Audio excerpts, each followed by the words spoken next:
Thank you all for coming tonight or morning, wherever you are in the world. It's lovely that we can have these international meetings and this series that kind of introduces different kinds of aspects of craniosacral therapy to the various populations out there that are listening. So anyhow, this has been kind of a development of mine, the Body Alchemy of Relational Neuroscience, affectionately called BARN. It's advanced therapeutic skills for working with trauma, abuse, and neglect. So all of those kind of come under the same heading. So what you'll find is that each person has the potential for healing and their own potential.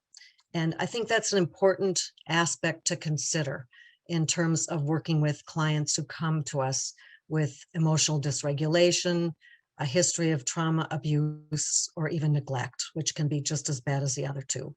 At that we're seeing them as a person not damaged or broken or with a problem, but a person has so much potential. And I want to enforce that and encourage that amongst the therapists that I train.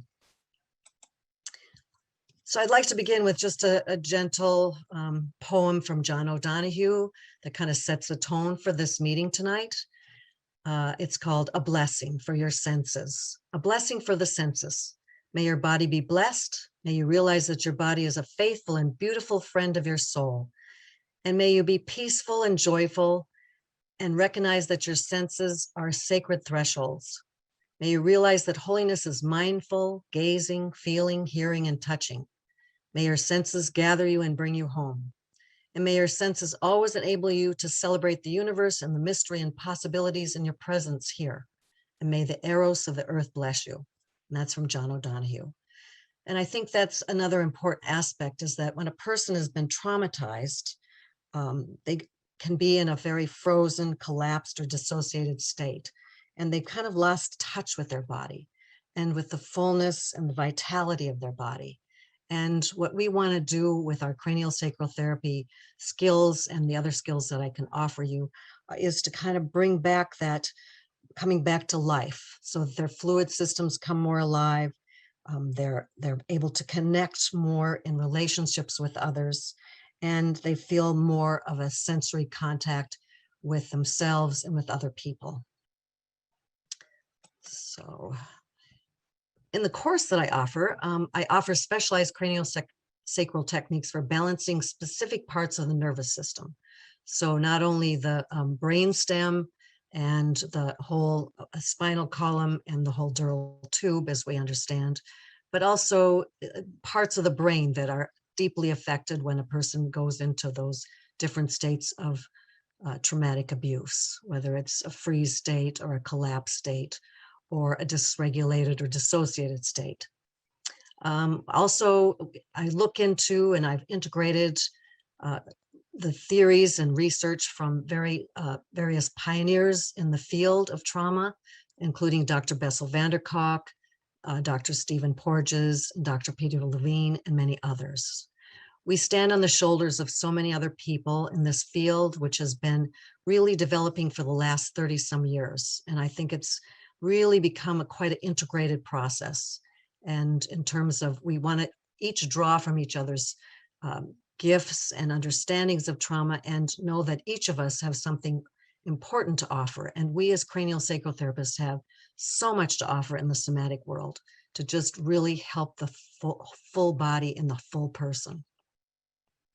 So included in this is understanding of the neurobiology of what is relational neuroscience, how to create a safe enough therapeutic alliance with your patients.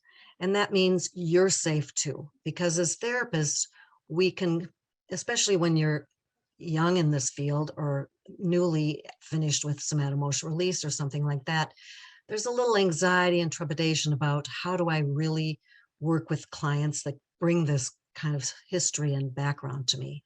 And so we have to ground and center ourselves to feel safe enough to work with them and not feel that our own issues get activated. We want to be able to stay clean, clear, and also hold a beautiful sacred space for them. That there's creative processes that also support an alchemical transformation for your clients. Not only is it hands-on and various touch therapies, but there's also a variety of guided imagery skills that I offer, some creative and expressive arts, because the arts are really important in the healing process. Dr. Bessel van der Kolk really feels that they're an important component to the healing process, that so often people don't have words to express their feelings or their experience. So sometimes they can do it with gesture, movement, sound, or creating something that they bring to you. The other important piece of that is how to rebuild the body-mind of trust and resilience. Our clients come to us and their lack of trust, both in their own bodies and their own body's reaction, and trust in others has been deeply compromised. And their resilience, they're not always mindful of it. They feel they're not handling life as well. And yet they have managed to find you, the therapist. So I always say to them, you found your way to my doorway, so you have some strengths operating for you and you have some good choice making. So I think that's a good starting point. The other thing is that we as therapists need to learn how to manage our own internal boundaries. We know about the physical boundaries around us, but how do we manage those internal parts of ourselves that can be drawn in or activated by a client's story, where we feel so empathic for them? And then sometimes we start to also feel the dissociation, lose a little bit of ourselves as we start to kind of wonder, where am I going with this? And what do I do with this? So how do I manage that inside myself? So I love the history of alchemy, and I'll tell you about that in a second. But my question is to all of you, most of you are craniosacral therapists, is how do we as craniosacral therapists work safely and ethically with clients or patients who have a history of trauma, abuse, and neglect? And the secret is how do we literally hold them? Because a person who has been traumatized or abused or neglected feels unmet. They feel kind of boundaryless. They feel dissolved, and they need to feel they're going to be held in a way that they can connect to you. They feel that you're with them and that you're going to walk the path with them.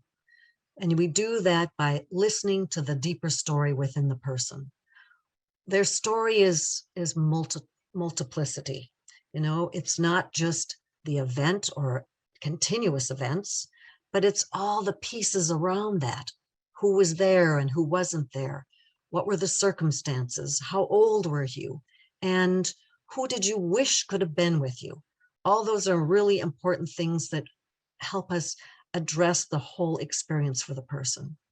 We build resilience by reminding them of the strengths they have gotten within themselves, reinforcing that, helping them find new resources, making choices that are going to be more powerful and meaningful for them and actually safe for them. People who have been abused often don't make good choices, and they don't choose people that are going to be safe for them. So we help to reinforce what they're struggling with. And we do that through guidance through their inner wisdom and the various components of self that we work with, including Dr. Upledger's wonderful The Inner Physician. We allow the wisdom of the one's body to slowly release the tension patterns. And this is where our gifts as craniosacral therapies really come into the fore, because we're listening to the story through their bodies. This is the difference between us and psychotherapists. We literally are touching their bodies and feeling the layers more or less unpeel or express themselves, and the symptoms that are holding the memory of their pain, their suffering, their experiences. And layer by layer, tissue by tissue, organ by organ, connective tissue, cell by cell, we really hear the story through so many different dimensions that have not been heard before. And as we touch into them, it's in a sense, the person is gathering themselves back to a whole person again, because they may have felt split off and disconnected. And we pace and support the client through each step of the healing process. It's not a one-shot deal. It's not a one therapy session. It rarely is. Lucky you if it happens that way. And maybe it was one event and that's something they've been working on for a while, and they're ready to make that leap of faith into something that's a profound healing. But for the most part, it's a slow, gradual developmental process. So what is alchemy? Well, it comes from the Taoists in ancient China, who were looking for not only how to make metal into gold, but also how to create longevity with life. Then there were the alchemists in the Middle Ages, and there were people like Isaac Newton and Galileo, who really were not only mixing and, scientific experiments and studying the universe, but they were also trying to break out of the dark ages of the Middle Ages, bring enlightenment and consciousness to people. There's also the Japanese artists, the Kintsugi artists, who I'll tell you about in a moment. And then there was Carl Jung in the 20th century, who really looked at the psyche through the lens of alchemy and how we can really help people to become more individuated and have a fuller life experience with all the aspects of themselves inclusively.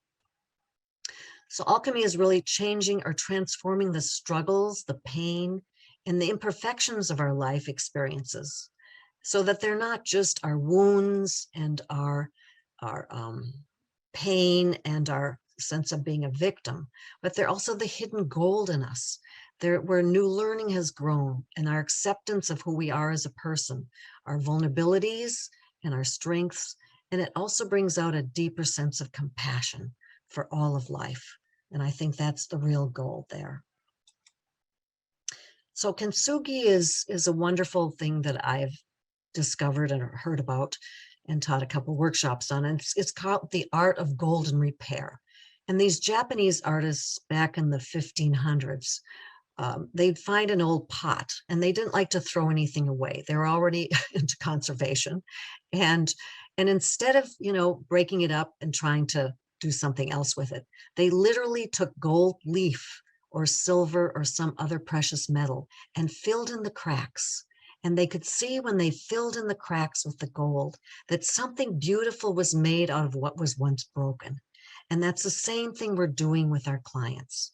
We literally fill in the cracks, help them fill in their cracks with the hidden gold of their own self-awareness, their own recovery and healing, and the understanding of the experience from a different kind of age and time. So ultimately, alchemy is about transforming the dross. That's sort of the darker base metals, the unhealthy and rejected parts of our body, into something that's more golden, something that's more shiny. It's about restoring our vitality, our chi, our ki, or our life force. It's really about, because oftentimes people who have been frozen, collapsed, or dissociated, they don't even know if they're fully alive. They feel like half full, and they're wondering why they can't have enough energy to complete the actions of the day or to enjoy life the way they believe they still can. It's about balancing the biorhythms of our breath, our heartbeat, our cranial rhythms, and all the circulatory systems of the body. It's also about this important calming and restoring the nervous system, which gets so activated and off-center and debilitating at times too. It's also about reclaiming one's divine spirit, our potential. What do we want to make of our life? What's our life purpose? The important thing is also to release those old memories. Sometimes they're verbal memories, sometimes they're not verbal. They're unspoken, there's felt experiences in the tissues that they may cause pain, suffering, or just leave us with symptoms that we can't seem to resolve. It's also about building more resilience and trusting in our relationships, because people who have been harmed in relationship oftentimes find it hard to really trust again. And so their first step is meeting you, the therapist, who is going to encourage them and show them that there can be trust again, that they can trust you to be with them, even if you don't have all the answers, even if you sometimes stumble a little bit and wonder, I don't know what to do next, but I'm here with you, and I really want to support you no matter what. And together we'll figure something out. Together we'll find the resources, and we'll call on other inner resources to help you as well. And sometimes it's simply learning to live with our limitations, and within those limitations to be part of the environment we live in, the social, the social world we encompass, and to feel part of society again and not an isolate or someone who is left out. So neuroscience, a big word, it came about really through the understanding of trauma. Really, that it was kind of like, I always say that when there's a poison in nature, the antidote grows right next to it. And so neuroscience developed with the understanding of treating of trauma. So it helps us to understand the process of how the brain is shaped by early interpersonal development. Let's talk about attachment and bonding. That's something that I talk about in my class. The brain is an organ of adaptation, and it's coupled with our nervous system, it determines how regulated and integrated we are into the whole neural architecture of the body-mind. One of the key elements of this is the limbic system, which is a developmental key to that internal homeostasis. Our first experience with our primary caregivers really allow us to keep going forward in our ability to interact with others. And there's this wonderful part of our brain called the right anterior insula, which is the emotional brain, which is what we want to really re-energize, to rebalance, and help to recover from any of the experiences of trauma. So our role as therapists is often to help resculpt the brain's neural architecture. That sounds really powerful, but it is. We are really recreating a healthy bonding experience of mutual respect and regulation with our clients. Even if they didn't have a good experience in their early development, whether they were a premature baby or whether it wasn't a good meeting with their parents that brought them into life, maybe it was the hospital system, maybe it was the return into the family system, something might have been off balance or discordant. We want to encourage new neural growth as the client rewrites and rewires their memories, that there are many more memories that perhaps have been lost or forgotten or not energized. We restore limbic resonance through this parasympathetic attunement. Literally, we are the limbic system as therapists for our clients. If we're sympathetic, parasympathetic, calm, our clients will begin to have a biological resonance with us. This rebuilds the trust within the patient's body-mind. So this entrainment is what I'm talking about. If we've done our own inner work, and many of you have taken craniosacral therapy and hopefully up to somato-emotional release, and you've learned that you've had to do your own inner work in order to be more fully alive within yourself. So you've worked on repairing and strengthening your own parasympathetic or relaxation response.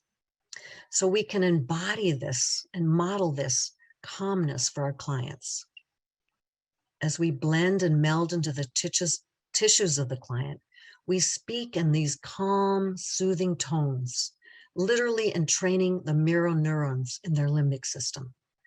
It's very similar to a mother or a father soothing a distressed infant or child.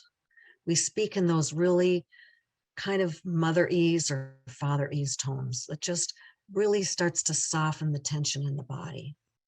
In the Body Alchemy, we learn specific exercises that relax and ground patients and clients to regulate their nervous system. This increases their feeling of mutual respect and rapport, both within themselves and with others. So entrainment and biological oscillating together, it really is a bit like this picture. You know, it's sort of like the delicacy of the human spirit and the boldness of those around us.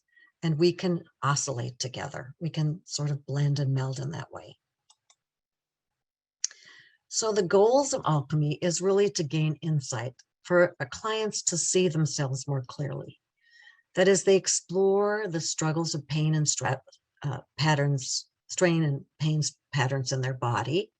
that we do it delicately. It's not like we need to, kind of do a surgical opening up. We don't want to do that. We want to slowly, as they're ready and as they're willing and they have some support around them, allow them to kind of explore and deepen into their memories. And then slowly, whether it's verbally again or non-verbally, various ways, we allow those things to be released, and then the body doesn't have to hold it the same way. The body makes a new pattern and a new revelation of wholeness. So we rebuild the body of safety, trust, and respect. Literally, it is a rebuild. And we help people discover what is their creative potential, because whatever that is, something in them is a gem. Something in them is unique, and we all have gifts, and it's helping our clients find out what theirs are. It's also giving them tools to help themselves when they're not with you as a therapist, to soothe and calm themselves. And in this way, we create the possibility of more joy and health in their relationships. So we as a therapist, as I said, sets the parasympathetic tone. We literally become that reparenting object for the moment we're working with them. And it's just temporary. But at the time, it may be something that's been lacking or something they really needed that kind of restores their sense of balance and hope. Within this basic therapeutic relationship is a really important component of how do we communicate with a client. So we do that by really listening, focusing both through our hands, and we as craniosacral therapists have this wonderful development in our hands. We've developed this sensitivity and training to really listen through our kinesthetic proprioceptors. We can perceive sensations in the body. We perceive even sensations of anxiety or dysregulation, or even a person who's shutting down or feeling a bit frozen. We attend to that, and we meet them where they are by listening to the tissues and focusing on them. And then only when they're ready, remember, when people are frozen, there is no language. That Broca area of the brain does not have words yet. So we may have to just tease it out and hope for them to just allow some movement to show itself. Or maybe there's some sound that is evoked. Or maybe we just breathe with them and help them go into their breaths. And maybe gentle tones, a murmuring, a softening that lets them feel met on a heart-to-heart level. And that active listening follows, where we invite them to tell their story, and we listen and we tease out the parts that haven't been spoken yet. So we don't take it as face value. There's always more to discover. And it's really in them rewriting their stories that they need to go and kind of remember those pieces that have been forgotten and look at it from different perspectives. We empower them to then speak up for themselves, to ask for what they need, to say what it is that was missing, because that's a big piece of what trauma is about. It means somebody didn't show up for them, or there weren't the right resources around them, or they were too little to express what they had to say, or the neighborhood was destroyed and there was no community to be around them, or they've moved from a troubled area where they were in a dangerous, like, war zone, and they've come to a new country and they don't have their natural family around them. So we want them to really sort of express all of that to us. And as we gather that, we listen from one's heart and we build empathy and compassion for them and they for themselves as well. So as we grow in our own practices as therapists, and this is something that happens in Body Alchemy, is how to become more conscious of your own behaviors, your own therapeutic presence with people. So we look at and consider what ethical boundaries and principles guide us in our work with our clients. As we touch from the heart of respect, we set clear intention to enter the realm of the body-mind with compassion and sensitivity for each person's limits and comfort levels.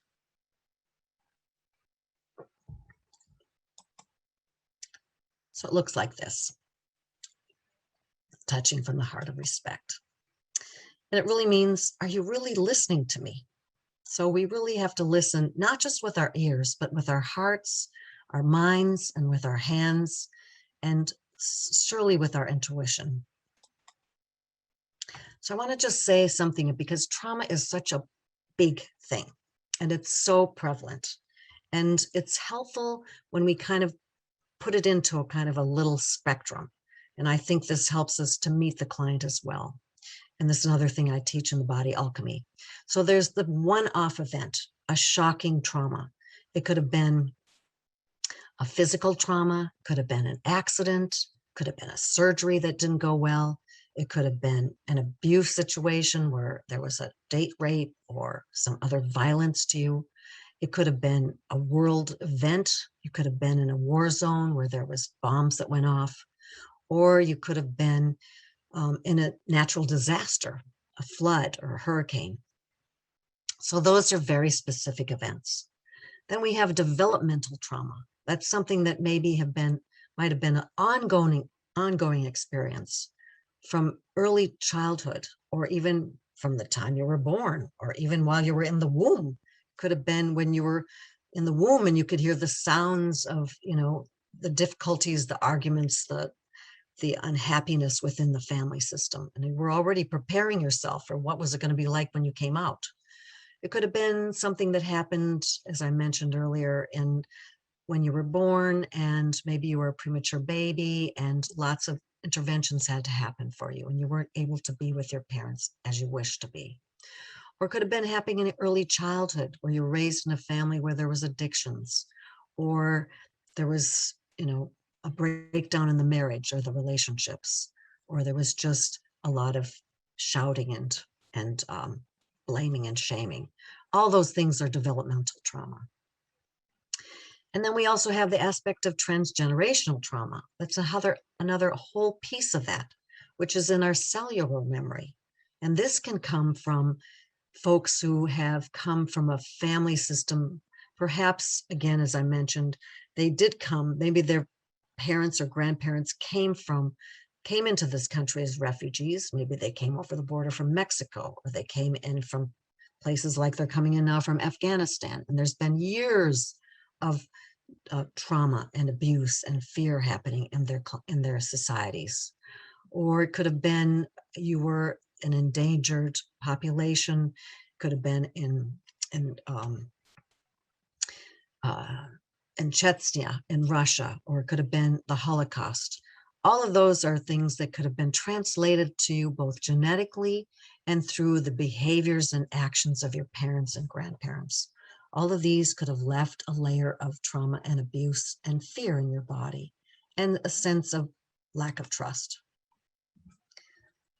So I love what Gabor Mate said, and he's kind of like one of these people. He's a therapist now who's getting a lot of airtime, and he's doing a wonderful job, very integrative, bringing in lots of people to speak about trauma and bridging all of us together.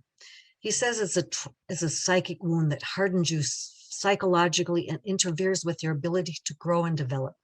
It pains you, and now you're acting out of pain. It induces fear, and now you're acting out of fear. So I like this part. Trauma is not what happens to you. It's what happens inside you as a result of what happened to you. So what is the scarring that is left? It's left you less flexible, more rigid, less feeling, more defended, and certainly not trusting. So it really is, to me, it's sort of like, it's like after an atomic explosion. It's like the half-life of trauma. It leaves a residue within you that seems to be ongoing and leaves indelible markings on you. It seems indelible, but with body alchemy, craniosacral therapy combined with it, there's a great opportunity for those half-lives to be diminished to almost nothing. So the essence is really the story. As human beings, we crave understanding. We have a need to make sense of our experiences. And with trauma and abuse, neglect, our stories feel frozen in our body. They're often fragmented. And so we need to understand our history as we draw these fragments together. Because what happens is we retell these fragmental pieces, but it's not the whole story. So only remember a portion of it. So in body alchemy and in CranioSacral Therapy, we listen to the wisdom of the body's ability to recall memories through all the layers of the tissues, the cells. And we do that through the craniosacral rhythm and the significance detector. So we as a therapist, we explore the edges of the story, helping the person's body-mind draw from these bottom-up reflections. And we as therapists with the inner physician and the wisdom help co-construct new narratives so that they are not, this is where the neural architecture happens. It's like you are writing new stories, growing new neurons, and having a bigger picture of yourself. It's not just a small fragment, but it's like a bigger understanding of what happened and how you fit into that, and really how it's shaped you. So specifically, we work with the nervous system, the brain stem, the limbic system, the neocortex to create a cohesive body-mind communication so that we help the client who feels dissociated or conflicted with their body. They don't even like their body sometimes. And this holistic approach allows a person to remember and rewrite their stories, living beyond their limitations and any restrictions they continue to feel. So our big question to our clients, is it safe enough yet? Have we really reached a moment of feeling, is it safe enough for me to be allowed into that sacred architecture of your body? Are you going to allow me into your heart? Are you going to allow me into your memories? And is it safe enough for you to express yourself to me so together we can work together to help your body recover its full vitality again? So what we want to do in the next few moments is find a safe place within. And so we're going to do that through a simple exercise that comes from both my book and from the body alchemy class, where literally we do create a safe place within. We do that in action. You actually get to sit and live in your safe place. So we're going to do that for a few moments. So I'm going to invite you, as we do this, to really allow yourself to feel within, to allow your own body of trust to be kind of have a little reboot, to calm your nervous system. Maybe you've come from a busy day, or you've had a very active time. Maybe this pandemic has thrown you in your work and your practice, or in your relationships with your family and your children. We're going to do this to help calm our own nervous systems, because we as therapists and practitioners need our own nervous systems rebooted a lot. And we need to ground in a place that's familiar and supportive. This provides our own resources for healing. And you'll notice that I do this with a very specific kind of calming tones that allow us to have a very resonant relationship with the client's body, and how important it is to be in that calm state when we're talking with the clients as well. So we get into that, what I call cellular body talk. So I'm going to invite you now to explore your own visceral and psychological balance.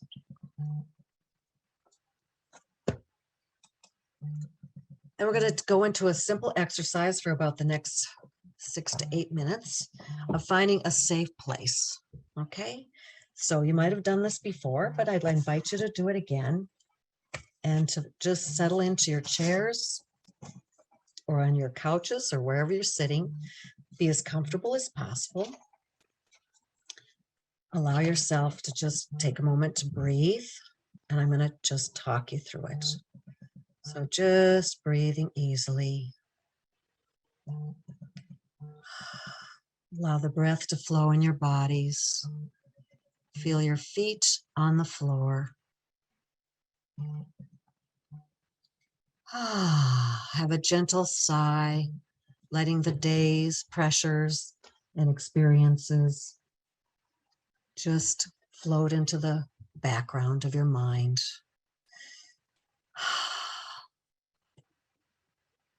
And begin by just allowing your hands to settle into your lap or placing your hands just below your navel into what we call the dantian. So feel your weight falling into the body of Mother Earth that can hold us. And as you do that, find your breath just flowing wherever it wants to flow. There's no pressure to force it in any particular place. Just notice it. Am I breathing into my chest? Can I allow it a little deeper into below my throat, into my rib cage? Can I allow myself to sink down a little deeper into my body and feel it just flowing around my diaphragm? Like little tendrils, little gentle flow. Again, just allowing breath to meander its way into your body, finding new little places to open and expand. Even inside those little pockets inside your lungs, that there's more spaciousness, a little more place of opening and softening. And as you settle deeper down into your bodies, feeling your feet on the floor, feel the spaces between your toes, soft, open, quiet. And it may be you're feeling your feet standing in something warm and comforting. It could be the earth itself, the grass, sand at the beach, or someplace in your gardens. Feeling the soles of your feet just spread out, drawing in whatever you need from Mother Earth. Just some gentle support and holding.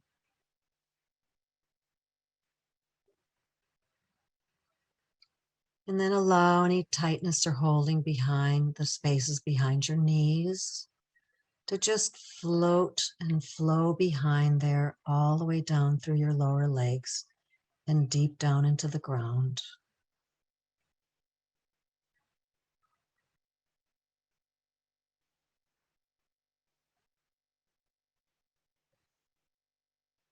And then allow the breath to expand a little bit more and feel the bowl of your belly and your pelvis like a wonderful container, all your organs. And feel the fluidity of the organs sliding around in there, making more space. And allowing any holding or tightness there to just ripple through your muscles and cells down, down, down into the earth again. Feel like there's a little bit more energy flowing there, maybe sensation.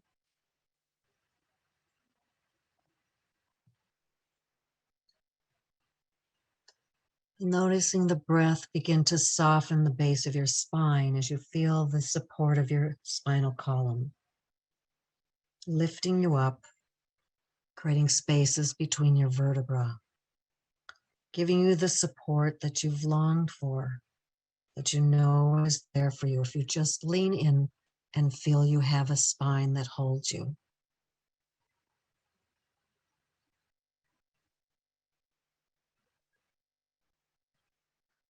As you do that, feel your shoulders dropping down and the tension of the day or the week or the month just falling off like water flowing off a duck's back. Just flowing down, rinsing through the tissues of your arms, flowing through the bones and the muscles, rippling through your wrists and flowing out through your fingertips. And just feel the softness on the inside. Feel the little textures within you.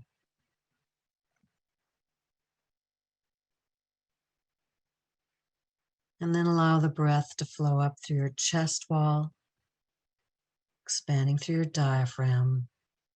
Feel that diaphragm opening like a great wing, just opening up and expanding, helping again to lift you up and help you to let go of any holding. And now noticing the breath dropping deeper down into your bellies and more spaciousness through your whole trunk.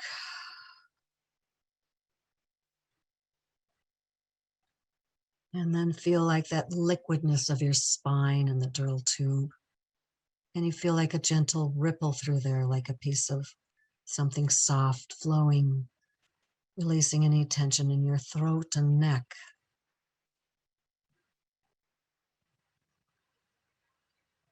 Allow your jaw to drop. And just feeling the back of your head, just letting go of that gripping sensation and letting go into feeling held and supported and easy.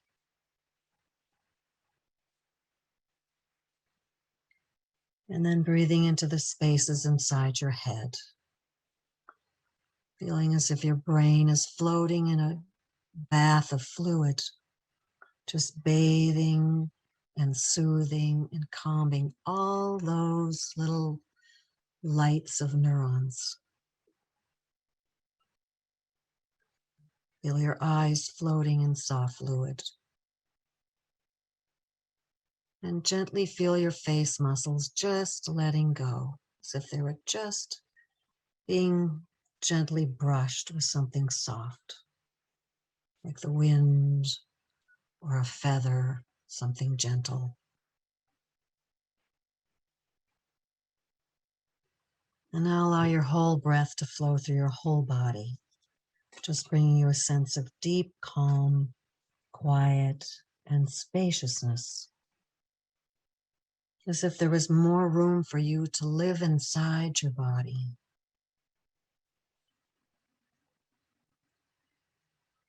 And then I'd allow you to just take a moment to imagine a place that brings you deep peace and calmness, a place you go to for serenity and calming, a place of beauty in nature.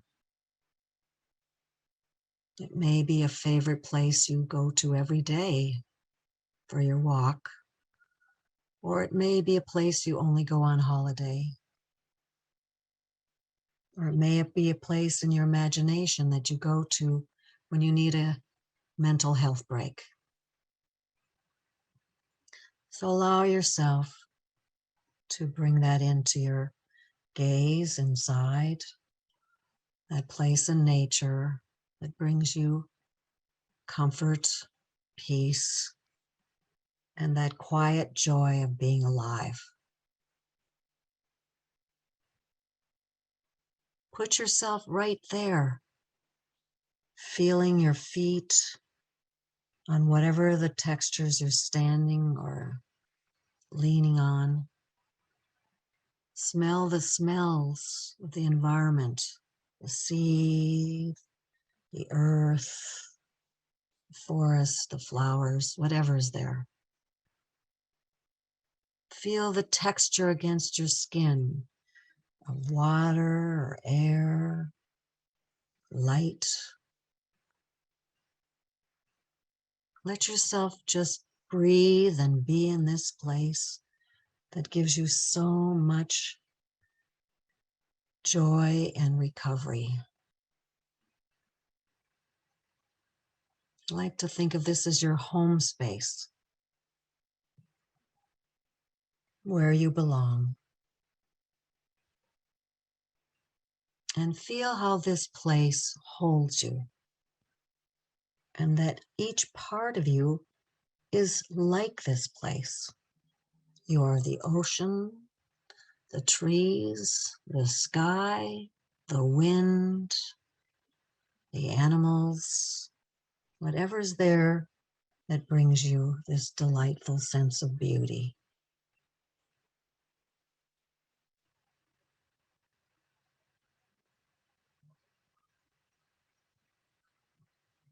Take another moment to just be in this place.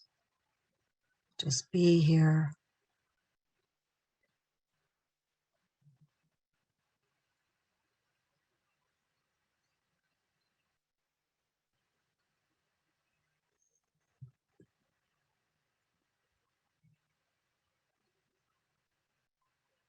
And notice your body being here too. All of you.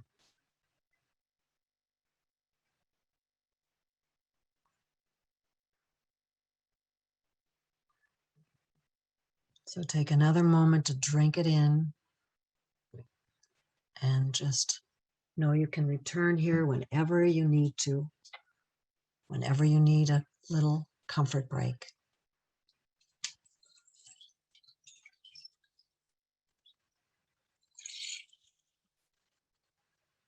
So slowly let yourself come back to this space where we are here now in this evening. And I'd like to thank you very much for letting me share my special, what I love so much, the body alchemy. To know that what's within of you is the strength of a wounded heart. We may have our wounds, but we have the strength and a new creation that comes from that.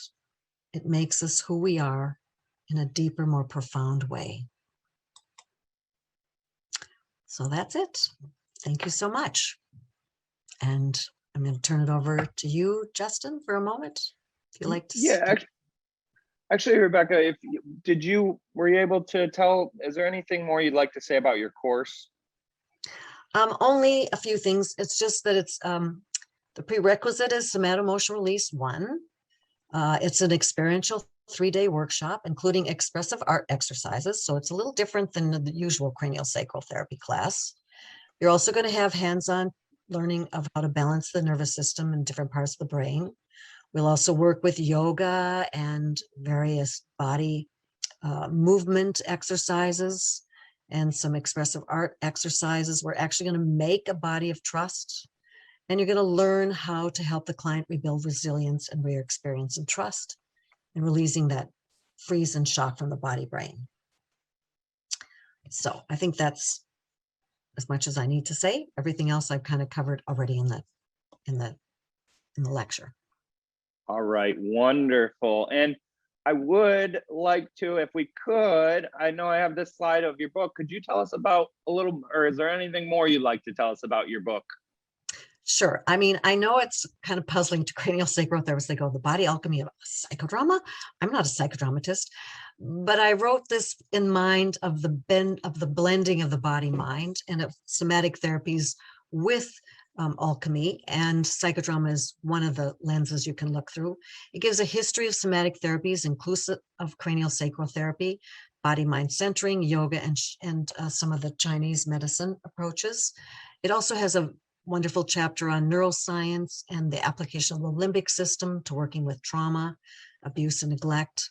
It has a lot of exercises to work with your clients. So lots of guided imagery exercises and toning exercises, and a lot of really creative things to do besides what we already know how to do as craniosacral therapists. And I think it's very informative and certainly applicable to craniosacral therapists.